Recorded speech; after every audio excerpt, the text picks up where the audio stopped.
हाँ जी, अपनी गाथा नंबर 6 में साझी ग्रंथ गाथा नंबर चल रही है अपनी द्वारा। शुद्धो शुद्धादेशो नादवो परम भावदरीं सीं व्यवहार देसिदा पुण्य जेतु अपर में टिठिदा भावे देखे परम जो भाव उसको शुद्ध ने ज्ञातव्य है ठहरा जो अपरम भाव में व्यवहार से उपदिष्ट। कोशिश करते हैं गाथा पूरी करने की आज ही। इसका टीका हो गई थी हमारी कल कि है ना, टीका आ गई थी कि आचार्य देव कहते हैं कि भव्य जीवो, यदि तुम जिनमत का प्रवर्तन करना चाहते हो तो व्यवहार और निश्चय दोनों नए को मत छोड़ो, कि व्यवहार ने के बिना तीर्थ का नाश हो जाएगा, व्यवहार का धर्म का नाश हो जाएगा, और निश्चय के बिना तत्व का नाश ही हो जाएगा। यदि खाली व्यवहार में डट गया तो फिर निश्चय किस बात का? व्यवहार था किसके लिए? निश्चय के लिए।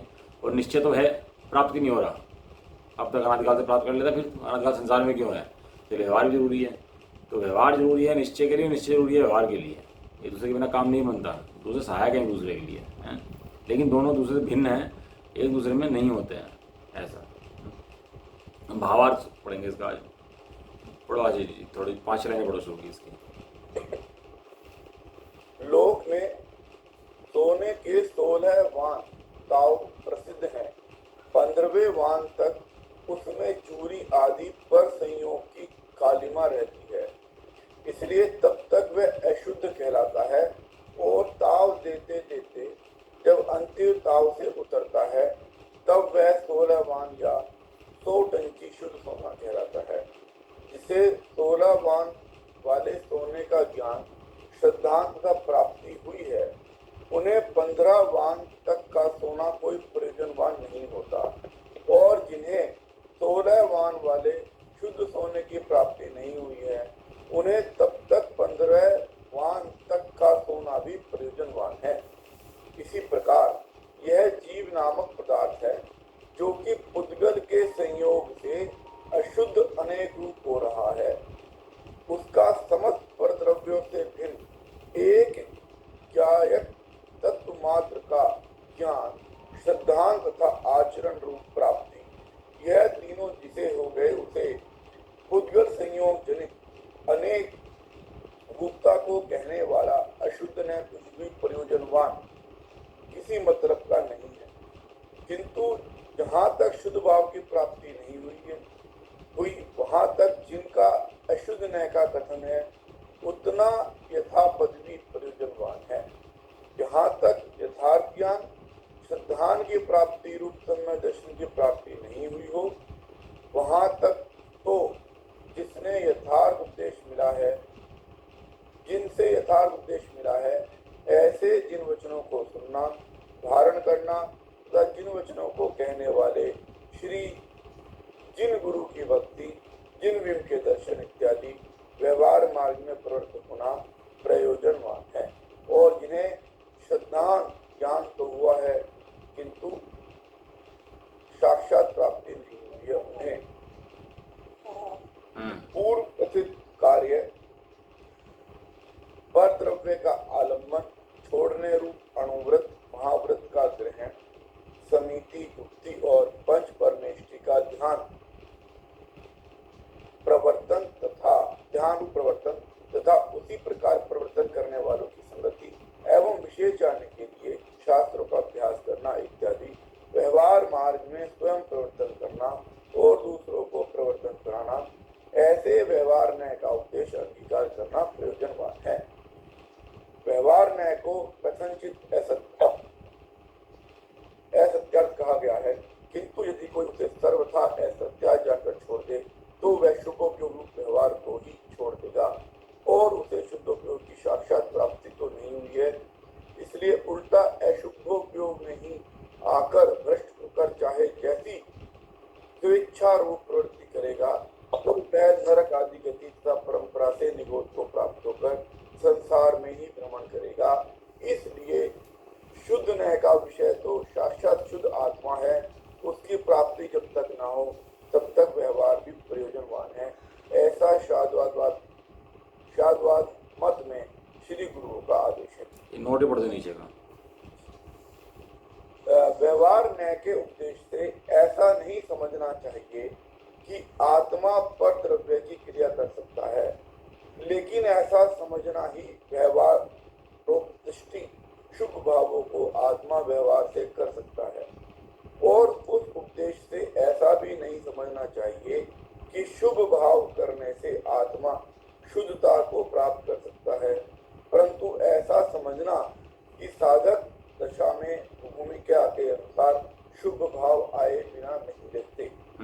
ये देखो जयसिंह छाटो जी का इसका भावार्थ है, बहुत सुंदर भावार्थ इन्होंने लिखा है कि लोक में 16 वान प्रसिद्ध हैं, 15 वान तक तो क्या रहती है, चूरी आदि की कालिमा उसके अंदर रहती है, बनी रहती है ना। जैसे गुण स्थान चढ़ते हैं ना, तो 10वें गुण स्थान तक कौन सा 10वें गुण स्थान का नाम क्या है, सूक्ष्म लोभ नाम है 10वें गुण स्थान का। 10वें गुण स्थान में सूक्ष्म लोभ रह जाता है। आप सोच सकते हो लोभ रहता है 10वें गुण स्थान में, मुनराज श्रेणी मान रहे हैं और छाई श्रेणी चढ़ रहे हैं, और छाई श्रेणी चढ़ चढ़ते सूक्ष्म लोभ वहाँ पर विराजमान है 10वें गुण स्थान के अंदर।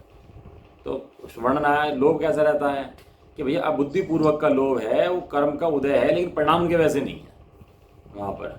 लेकिन वो कर्णानिक तो पूरी स्पष्ट बात करता है ना, समुद्र के अंदर एक बूंद जहर मिला हो तो वो कहेगा भैया एक बूंद जहर मिला है। द्रव्यान्य क्या है, कोई बात नहीं, कुछ फर्क नहीं पड़ता, समुद्र है इतना बड़ा, एक बूंद जहर की कोई फर्क नहीं पड़ता। तो कर्णानिक नहीं मानता, कर्णानिक तो कहता है एक बूंद जहर अगर है ना तो भैया है ना जहर, तो एक बूंद बताएगा एक बूंद जहर इसके अंदर है। ऐसे ही सूक्ष्म लोभ का उदय उसके अंदर है 10वें गुण स्थान के अंदर, तो बताएगा कि इसके अंदर 10वें गुण स्थान में सूक्ष्म लोभ का उदय है। लेकिन क्या होता है, वो श्रेणी चढ़ जाता है तो बैठ जाता है, खत्म हो जाता है। आगे 11 में जाओगे तो बैठ जाएगा और 12 में जाओगे तो खत्म हो जाएगा। 11 गुण स्थान निर्मल दशा है, 11, 12, 13, 14 पूर्ण निर्मल दशाएं हैं वीतरागता की, जहाँ श्रद्धानी पूर्ण है, ज्ञानी पूर्ण है, चारित्री पूर्ण है 10वें गुण स्थान के बाद। 10वें गुण स्थान तक सूक्ष्म जो ये हैं कालिमाएँ आदि हैं, कर्म आदि हैं, रहते हैं 10वें गुण स्थान तक के हैं। तो इस तरह से चूरी आदि पर संयोग की कालिमा उसके अंदर रहती है, पर संयोग कालिमा से बनी रहती है। इसलिए जब तक अशुद्ध कहलाता है और ताव देने पर ताव उतरना है, 16 वान सोना कहलाता है, शुद्ध कहलाता है। अब उसे शुद्ध करने का प्रयोजन नहीं है, जो शुद्ध हो गया, शुद्ध करने का प्रयोजन उसको अब नहीं रहा। तो पहाड़ पे यात्रा करते हैं ना, तो पहाड़ पे जाते हैं, चढ़ाई करता है कोई व्यक्ति हिमालय की, तो रस्सी से चढ़ाई करता है, रस्सी पकड़ लेता है, ऊपर आता है, रस्सी पकड़े चढ़ता है, चढ़ता है, चढ़ता है, और चढ़ जाता है तो क्या होता है कि अब रस्सी का प्रयोजन नहीं रहा है। लेकिन निचली दशा के अंदर रस्सी प्रयोजनवान है। यदि निचली दशा में रस्सी छोड़ देगा तो क्या होगा, चढ़ता चढ़ता तो फिर मर जाएगा, मरण प्राप्त हो जाएगा फिर तो। और यदि रस्सी को ही उपादेय मान लेगा, रस्सी को छोड़ ही नहीं, तो फिर चढ़ने के बाद भी उसका कार्य नहीं बनेगा। दोनों ही दृष्टि उपादेय होने चाहिए, हे भी और उपादेय भी। अभी क्या है कि जो राग होता है ना, राग चारित्र में राग होता है, श्रद्धान ज्ञान तो चौथे में वितराग हो जाते हैं पूरे। श्रद्धान ज्ञान के अंदर राग नहीं रहता। जो चौथा नुकसान जहाँ पर जीव को हुआ, वहाँ श्रद्धान के अंदर ज्ञान के अंदर पूरा स्वरूप विराजमान है। श्रद्धा ने पूरा स्वीकार किया हुआ है कि मैं तो शुद्धात्मा हूँ भैया, ये देहादि द्रव्य मैं नहीं हूँ। अब जो रमणता है उसके अंदर, शुद्धात्मा के अंदर टिकना है, उसका अनुभवन है, उसके अंदर भेद बढ़ता है। उसको कहते हैं चारित्र के भेद हैं। शुद्धता के भेद बढ़ते हैं, अशुद्धता के भेद घटते हैं। शुद्धता के अंश बढ़ते ले जाते हैं, अशुद्धता के अंश घटते ले जाते हैं। लेकिन वो अशुद्धता शुद्धता का कारण हो ऐसा नहीं है। राग से वीतरागता आती हो ऐसा बिल्कुल भी नहीं है। स्वामी जी को क्या समस्या, क्या थी सब लोगों को समझ से, समस्या क्या पैदा हुई? समस्या ये तो पैदा हुई कि तुम ये कह दो राग से धर्म होता है, राग से वीतरागता आती है, पूजा पाठ व्रत संयम से धर्म हो जाएगा, पूजा पाठ से आत्मा प्राप्त हो जाएगी। इसको हे मत, इसको ऐसे मत कहो, ठुकराओ मत, छोड़ो मत इसको। भाई छोड़ने के लिए नहीं कह रहे, बात समझता ही नहीं है कि नहीं तो ऐसा करो 50% व्यवहार उपादेय कह दो, 50% निश्चय उपादेय कह दो। ऐसा कह दो कि भैया, वो बोले कि भैया 50-50 का मामला नहीं है, व्यवहार की जगह 100% है और निश्चय नहीं है 100% है। हम ये कब कह रहे हैं कि व्यवहार नहीं है, लेकिन व्यवहार की दृष्टि तो है। अब वो उसको व्यवहार आभासी को दिल में कलेजे में झिझाए, कहने लगा क्या बात कह रहे हो तुम, हैं व्यवहार की क्रिया ना करूँ, व्यवहार ना पालूँ तो मेरा धर्म कैसे होगा? फिर तो सब गुण हो जाएगा, लोप हो जाएगा, और फिर बातें निकालता है ऐसी ऐसी। और उससे होता क्या है कि जो एक दृष्टि का शुद्धात्मा, जो दृष्टि का विषय उपादेय है, वो गुण हो जाता है। छुई का पेड़ है भैया शुद्धात्मा, तो ज़्यादा छुओगे तुरंत ही मुरझा जाएगा। वो तो इतना छूने भर के दे रहा है उसको, तो इतना याद है उसके अंदर आकुलता नहीं है, सहजता का धंधा है शुद्धात्मा के अंदर। तो वो कहे कि व्यवहार ने उपादेय, व्यवहार ने उपादेय, व्यवहार ने उपादेय, तो व्यवहार को उपादेय करने जाएगा तो भैया तेरा सब धर्म नष्ट हो जाएगा। सहारा है, बराबर बात है, सहारा लेके चढ़ने योग्य है, यही बराबर बात है। लेकिन उपादेय कब कहा? उपादेय तो तेरा त्रिकाल ध्रुवात्मा है, तो त्रिकाल ध्रुवात्मा को जानता नहीं है, और सहारों जो से सहारा लिया हुआ है उसका सहारा पकड़ के मानता है कि यही उपादेय है। भगवान के पास गए, सहारा पकड़ने गए कि सीखने गए? भगवान के पैर पकड़ लिए, कहने लगा भाई तुम ही तार दोगे मुझे, तो भगवान तार देंगे? भगवान बता रहे हैं कि तार रहे हैं आप बैठ के। सहारा देने की बात करें, भगवान नहीं है। सहारा देने की बात करें, गुरु नहीं है। तो माँ भी माँ नहीं है, सहारा उसको छुड़ाए ना बच्चे का। सब लोग में व्यवस्था है सहारा छुड़ाने की, सहारा देने की है। सहारा दे के सहारा छुड़ाते हैं। गुरु जी हो, कोई लोग, कोई भगवान तक सहारा छुड़ाने की बात करते हैं, सहारा देने की बात नहीं करते। टिकोना नहीं है कि टिका दिए कि भगवान हम तो तुम्हारे सारे टिक गए और तुम ही तार दोगे हमारे को। कहना तू डूबेगा बेटा, तो तरने वाला नहीं है अब जा। सहारा किस लिए था? सहारा अपना अवलंबन पकड़ने के लिए था। तो कमजोर है तो अपना आप नहीं चल सकता, वो सहारा पकड़ ले, कोई बात नहीं है। सारे पकड़े रहे, सारे के भरोसे बैठ जाए तो प्रमाद ये भैया तू हिंसक है, तेरा कल्याण नहीं हो सकता। राग से धर्म माने, राग से धर्म तीन काल में नहीं हो सकता। जो राग से धर्म मानता है वही मिथ्या दृष्टि है। हमारे गुरु आशीर्वाद नहीं देते कि भाई तेरा कल्याण हो, तेरा कल्याण हो, ऐसा आशीर्वाद नहीं देते। क्या कहाँ का आशीर्वाद? क्या होता है आशीर्वाद से? उससे हाँ, शास्त्र लिख दिया, समझा दिया, तो समझ गए शुद्धात्मा को अपने। तेरा आत्मा तेरा गुरु है, समझा तो रहे बैठ के दिन रात।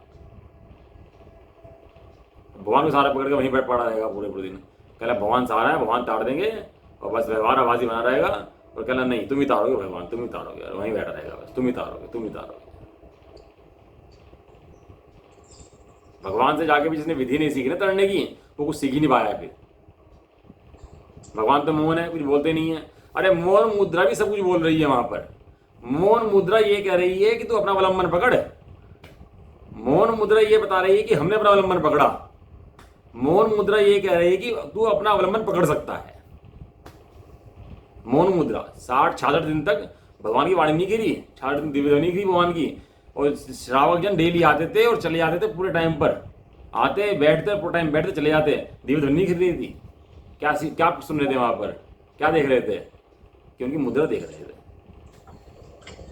उनके मुद्रा की जरूरत थोड़ा बोले। जो बड़े जन होते हैं उनकी तो मुद्रा ही बोलती है कि तो वैभव, उनका तो अपना जो एक एटीट्यूड होता है वही बोलता है, जो थोड़ा कि मुंह से बोला जाए। राग से वीतरागता नहीं आती, हिंसा में धर्म नहीं होता। चारित्र मोह का जो राग है, वो राग जो है बंध का कारण है, वो राग खुलने का कारण नहीं है। स्वामी जी कहे तीर्थंकर प्रकृति का बंद करने वाला राग भी है भैया, वो बंद है ना, बंद का कारण है ना। तीर्थंकर प्रकृति का बंद करने वाला परिणाम, जिस परिणाम से तीर्थंकर प्रकृति का बंद हो रहा है कि सब जीवों का कल्याण हो जाए, सब जीव धर्म सुन लें, सब जीवों को भैया मोक्ष चले जाएं, इतना बढ़िया धर्म है, ये तेरा परिणाम जो है ये तुझे लेके बैठने वाला है कि बंद कराएगा तेरे को। कि तीर्थंकर प्रकृति का बंद, इतनी बढ़िया पकड़ती क्या बताएं। तीर्थंकर प्रकृति का बंद, इतनी बढ़िया पकड़ती, भगवान बन रहे हैं, तीर्थंकर प्रकृति हो रही है, तो करेगा क्या तीर्थंकर प्रकृति का? उसका तीर्थंकर प्रकृति रही क्या? टिक गई। त्रिकाल रहने वाला कौन है? तीर्थंकर प्रकृति की स्वभाव है। जिस परिणाम से तीर्थंकर प्रकृति का बंद हो, वो परिणाम भी है। जब ऐसी बात चले ना, तब समझना चाहिए बात किसकी कर रहे हैं। अब तो जी व्यवहार की क्रियाओं में सोचता है कि व्यवहार की क्रियाएं कर लो। अरे व्यवहार की क्रियाएं इसलिए है कि तो शुद्धात्मा उपाधि भाषित हो अपना। अगर तो शुद्धात्मा उपाधि भाषित नहीं हुआ तो व्यवहार है कहां? फिर हुआ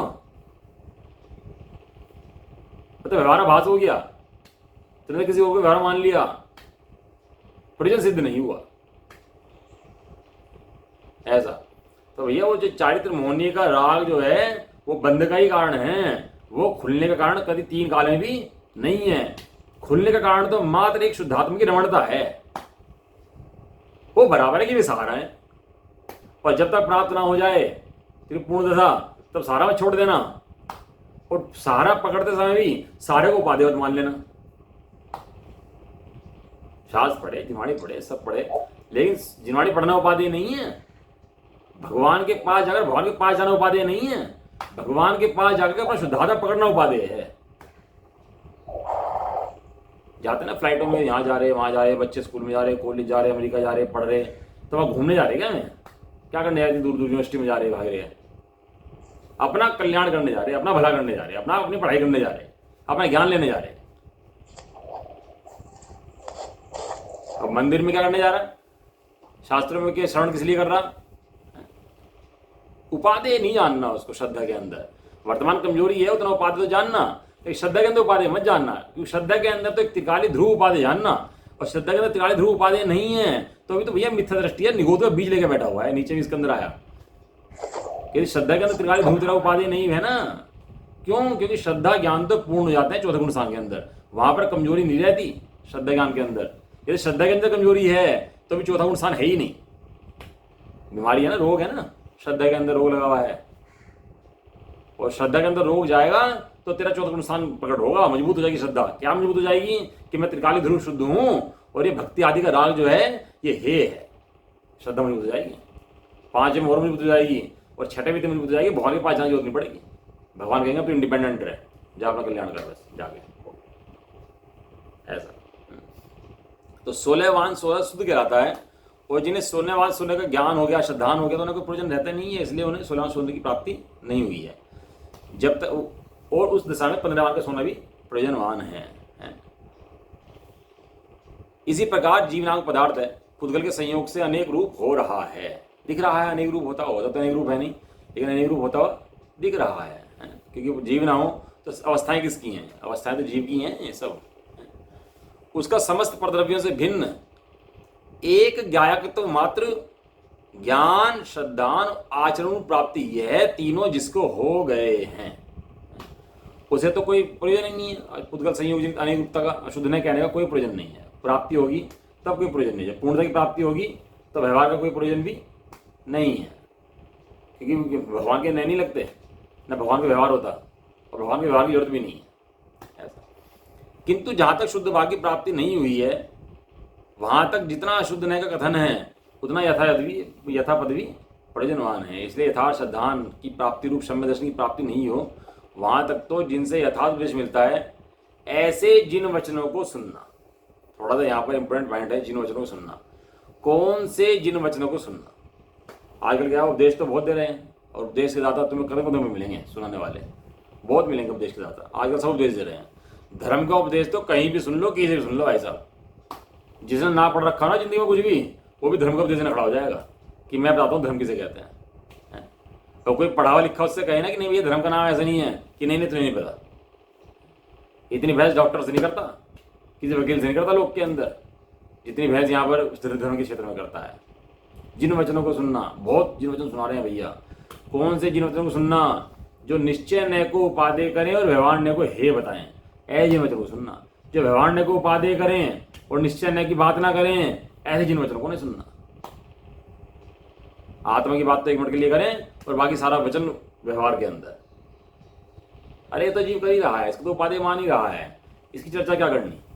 इसमें तो दृष्टि पड़ी हुई है जीव की, है? इससे तो दृष्टि हटानी थी और कहाँ लानी थी कि शुद्धात्मा के ऊपर लानी थी, है? और दृष्टि तूने जहाँ उसकी पड़ी थी, दृष्टि कुटे पड़ी थी, उसी को उर्द कर दिया। तो तूने क्या भला करा इसका? क्या चीज?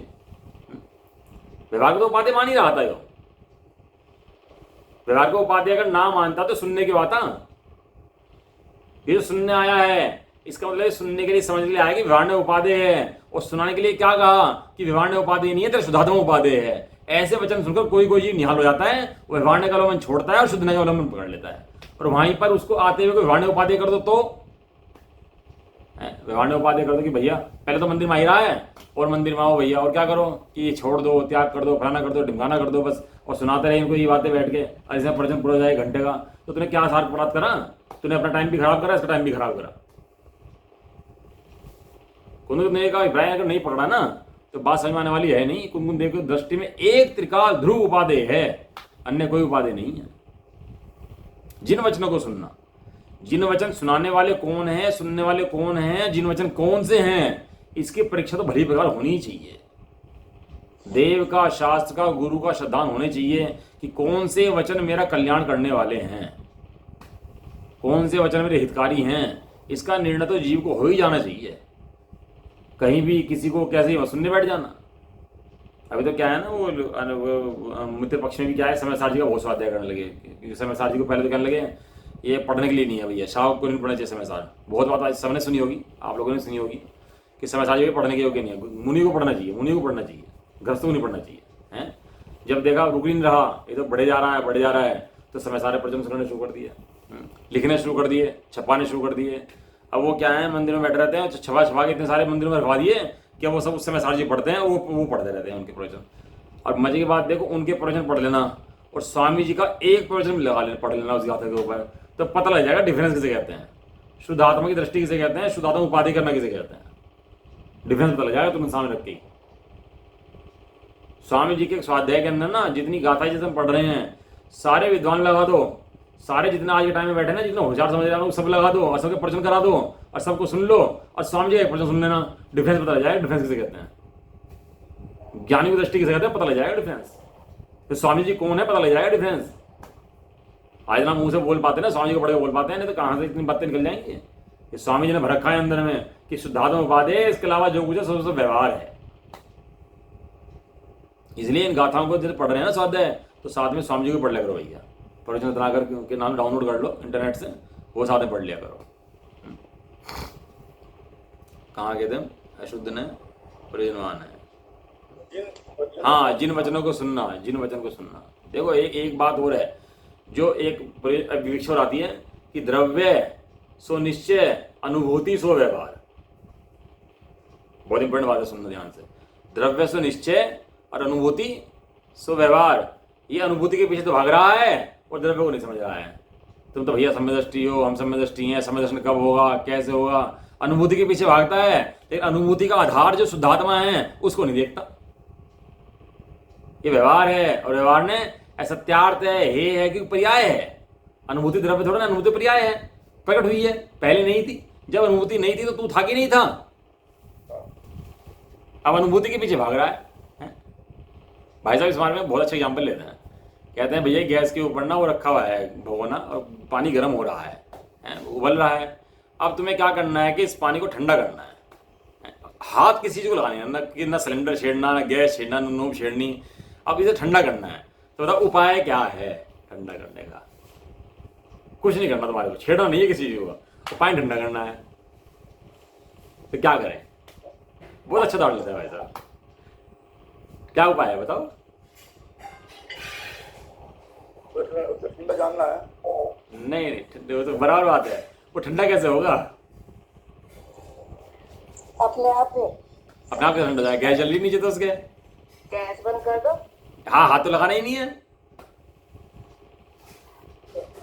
फूक मार दो तो फूक मार ठंडा हो जाएगा।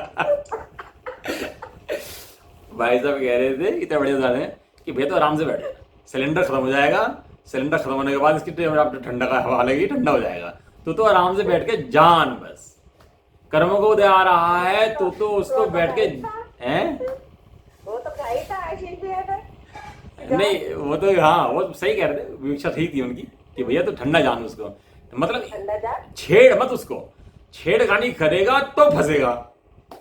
लेकिन क्या ना, अनंत काल का हमारा वो ऐसी भरी हुई है, हमें करे बिना मजा। हाँ, बात तो यही है। हाँ, हमें करे बिना चैन नहीं पड़ती, और वो कह रहे कि तू करता देख, जान बस जान, तू जान। तो जैन दर्शन का जो और दर्शनों से अलग वो ही है ना, अकर्तावाद। हाँ, अकर्तावाद, अकर्तावाद सर्वथा करता। हाँ बिल्कुल, मतलब तू सहज ज्ञान को भी सहजता से जानना। सहज ज्ञान भी अनेक रूप नहीं हो रहा।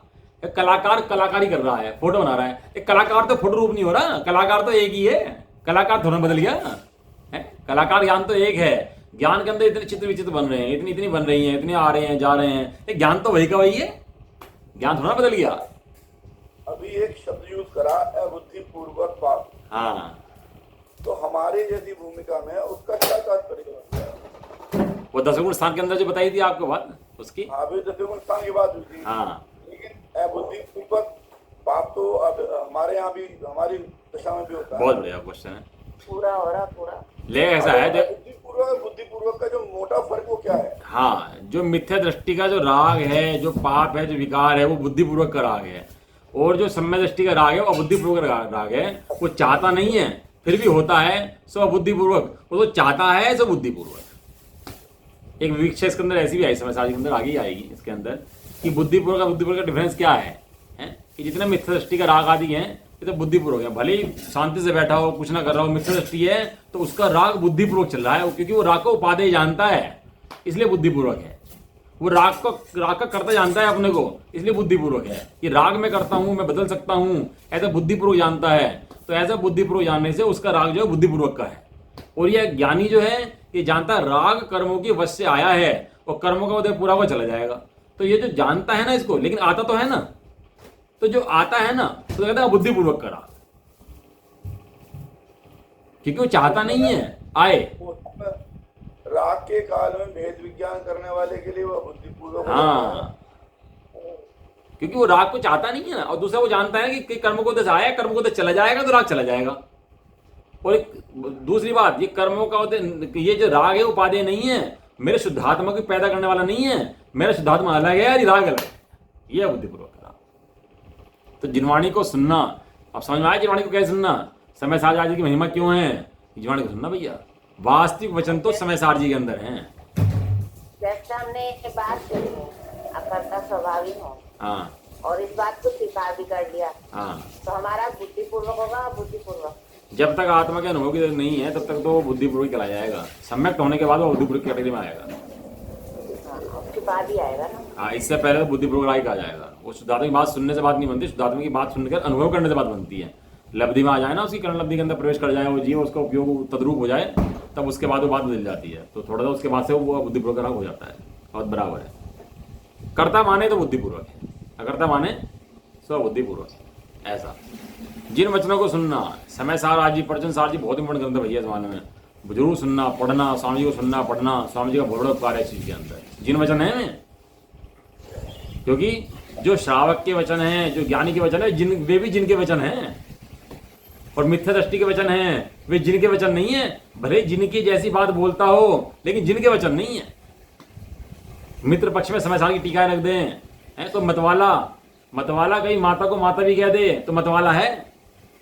बैठ में जाना सुन के आराम से कि भैया क्या तो माता को माता रहा है, अच्छी बात कह रहा है, आत्मा की बात कर रहा है, बैठ में जाना सुनने के लिए। हमारे पास स्वामी जी हैं, पढ़ना हो तो स्वामी जी को पढ़ो, सुनना हो तो स्वामी जी को सुनो, है पता लग जाएगा डिफरेंस सारा। जिन वचनों को सुनना, और जिन वचनों को खाली सुनना नहीं, क्या करना, उनको धारण करना।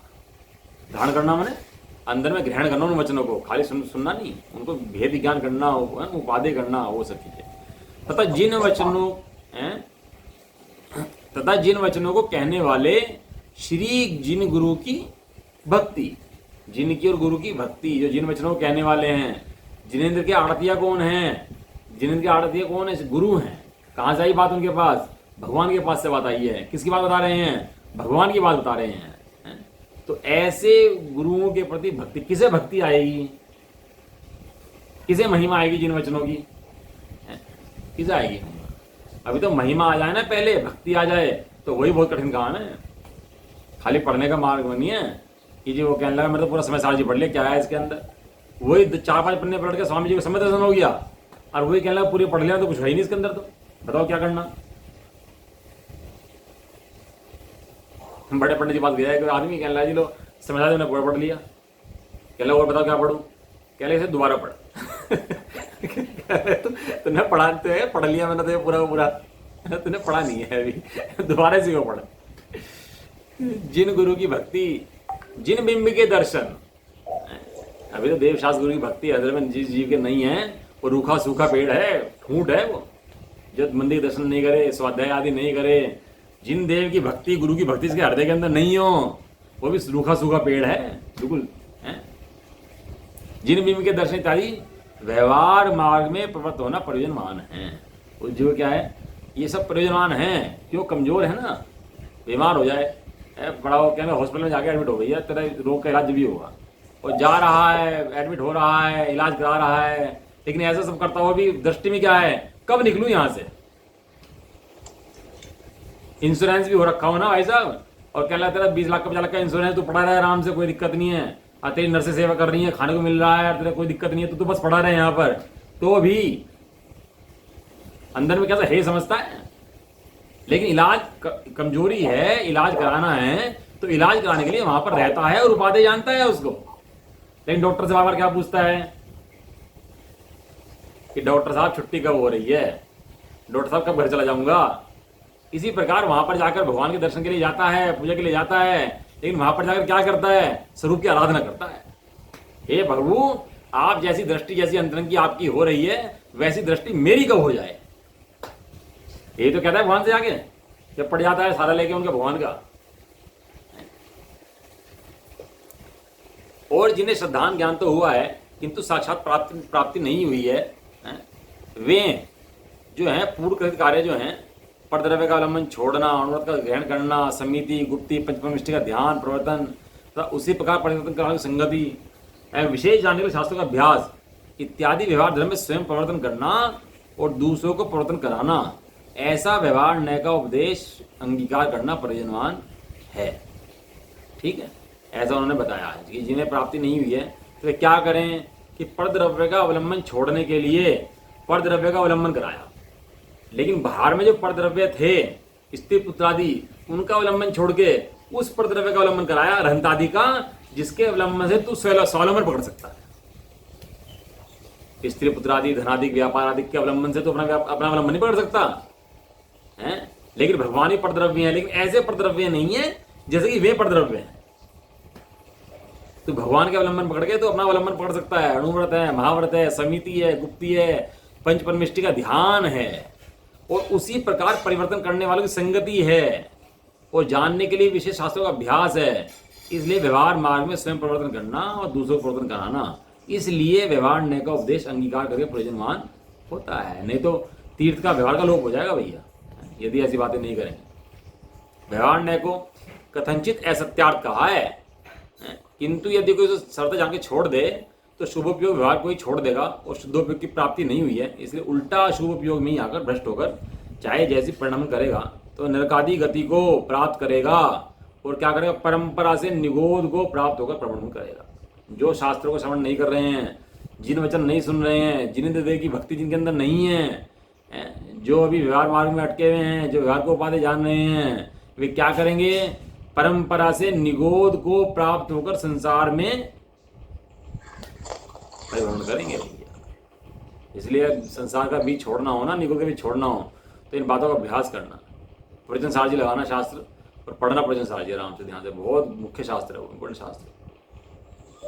इसलिए शुद्ध न्याय का विषय शुद्ध साक्षात शुद्ध आत्मा है, उसकी प्राप्ति जब तक ना हो जाए तब तक व्यवहार न्याय भी विषय लगाया, निश्चय न्याय ही और व्यवहार न्याय भी, दोनों में फर्क है कि नहीं है? भैया ये भी है भैया, कि मेहमान आते हैं ना कि भैया ये भी मेहमान है भैया, तो मतलब क्या है, एक तो रिश्तेदार, एक होता है रिश्तेदार का रिश्तेदार, एक होता है मामा, मामा का मामा, कितनी बदल जाती है रिश्तेदारियां हैं।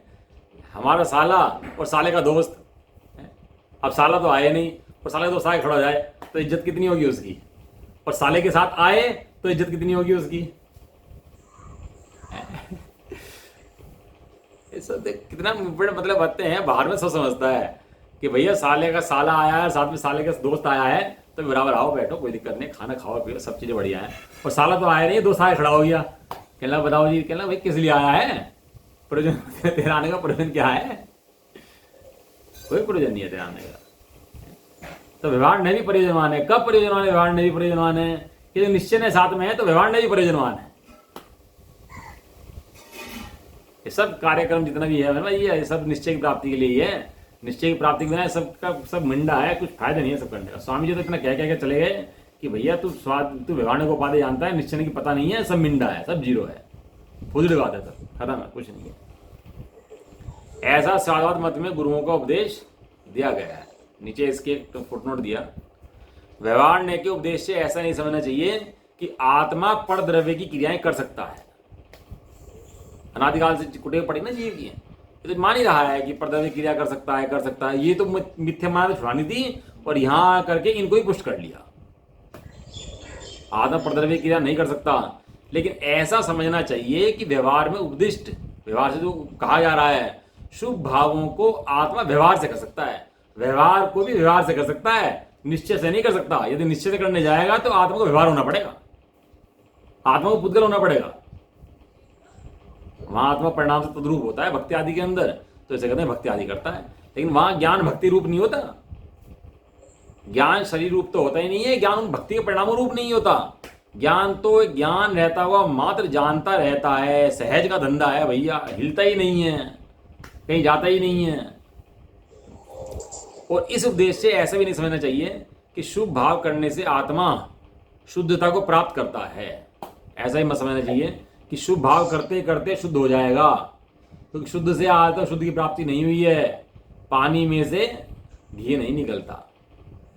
खूब मशीन लगा दी, खूब प्लांट लगा दिए, बड़े बड़े प्लांट लगा दिए हैं कि भैया इतने बड़े प्लांट लगाए हैं भाई साहब, कमाल कर दिया, और पानी में से घी निकाल के दिखाएंगे। निकलता है पानी में से घी? निकाल पाएगा? घी निकालेंगे, घी निकालेंगे। शुभ भाव से शुद्ध की प्राप्ति करनी ऐसी ही है बस। शुभ भाव के अंदर शुद्धता प्राप्त नहीं होती, शुद्धता के अंदर शुद्धता प्राप्त होती है। शुद्धता कहां पर है कि स्वभाव के अंदर शुद्धता है, स्वभाव शुद्ध है, वहां शुद्धता प्राप्त होगी, और इसके अलावा इसके अलावा अन्य कहीं शुद्धता प्राप्त नहीं होगी।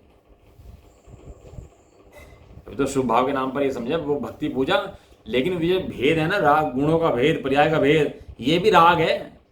जब तक गुण भेद पर्याय भेद के चिंतन करता रहे तब तक आत्मा की प्राप्ति नहीं हो सकती। ये राग है, गुणों का भेद चिंतन करता रहे, पर्याय का चिंतन करता रहे, ये हे हैं ऐसा चिंतन करता रहे। हे तो हैं, लेकिन उस हे के काले में उपादेय कौन है? हे काले तू ही उपादेय है भैया। यदि सोना ना हो तो ताव किसके? सोना है जो ताव लगा रहे हो, नहीं ताव किसके लगाओगे? 16 ताव, 15 ताव, 14 ताव किसके हैं? किसके हैं? हम पूछते हैं किसके हैं? अपने सोने के हैं। इस तरह आत्मा ना हो तो ये व्यवहार किसका? वहां ताव बढ़ते हैं अशुद्धता घटाने के लिए। अशुद्धता तो उतनी की उतनी है, वैसी की वैसी है, शुद्धता में फर्क नहीं आ रहा, अशुद्धता घट रही है। जितनी अशुद्धता कम हो रही है उतना कहा जा रहा है शुद्ध है, एक शुद्ध तो पहले ही से ही था। अशुद्धता के अंश कम हो रहे हैं उस अग्नि से। परंतु यह समझना चाहिए कि साधक दशा में भूमि के अनुसार सुबह आए बिना नहीं रहते हैं। चलो इस प्रकार आज का समय तो हो गया है।